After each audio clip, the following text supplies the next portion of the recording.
शरद पवार आज बीड दौऱ्यावर जाणार आहे। सकाळी 10 वाजता हेलिकॉप्टरनं शरद पवार बीडच्या मस्साजोगमध्ये पोहोचतील। त्यानंतर सरपंच संतोष देशमुख यांच्या कुटुंबियांची ते सांत्वनपर भेट घेणार आहेत। तर बीड जिल्ह्यातील मस्साजोग इथले सरपंच संतोष देशमुख यांच्या हत्ये प्रकरणावरून सध्या हिवाळी अधिवेशनामध्ये वातावरण तापल्याचं दिसतंय। त्यामध्ये आता शरद पवार ही बीड दौऱ्यावर येत आहेत। संतोष देशमुख हत्या प्रकरणाच्या तपासाला त्यामुळे गती यावी यासाठी शरद पवार बीडमधील मस्साजोग गावी येणार असल्याची माहिती समोर येते। त्यामुळे आता शरद पवार जेव्हा या गावाला भेट देतील आणि देशमुख कुटुंबियांची भेट घेतील त्यावेळेला ते नेमकं काय बोलणार तेही बघावं लागेल। तर आताची सगळ्यात मोठी आणि महत्त्वाची बातमी म्हणावी लागेल आजची, कारण मस्साजोगचे सरपंच संतोष देशमुख यांची हत्या झाली होती। आधी तर त्यांना किडनॅप करण्यात आलं होतं आणि खंडणीवरून हा सगळा प्रकार घडल्याचं बोललं जाते। खंडणी वसूल करण्यासाठी काही जण आले, त्यांना संतोष देशमुख यांनी रोखलं आणि त्यानंतर त्याच खंडणी वसूल करणाऱ्या लोकांनी संतोष देशमुख यांची हत्या केल्याचं समोर येत असतानाच आता देशमुख कुटुंबियांची भेट शरद पवार घेणार।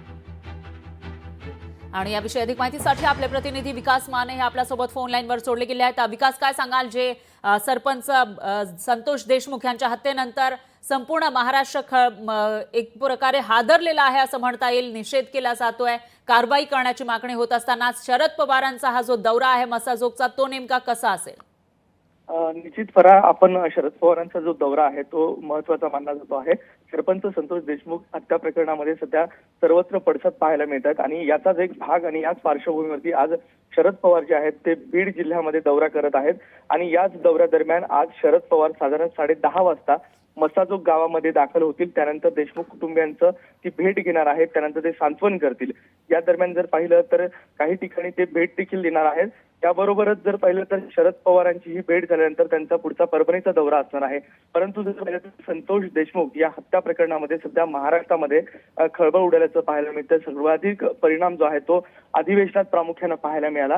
याच अनुषंगानं आज शरद पवार मात्र या ठिकाणावरून नेमकी काय मागणी करतात याकडे देखील लक्ष लागणार आहे। या संपूर्ण प्रकरणामध्ये आतापर्यंत 4 आरोपींना अटक करण्यात आलेली आहे। एकूण 7 आरोपी आहेत ज्यांच्या विरोधात केज पोलीस ठाण्यामध्ये गुन्हा दाखल आहे आणि प्रमुख जर पाहिलं तर देवेंद्र फडणवीस यांनी या प्रकरणामध्ये जे पोलीस अधीक्षक आहेत त्यांच्यावरती देखील या ठिकाणी कारवाई केलेली आहे।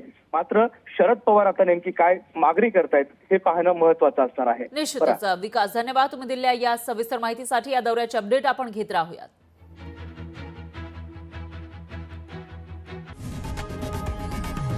लोकशाही मराठी ऐका, पहा, जागरूक रहा।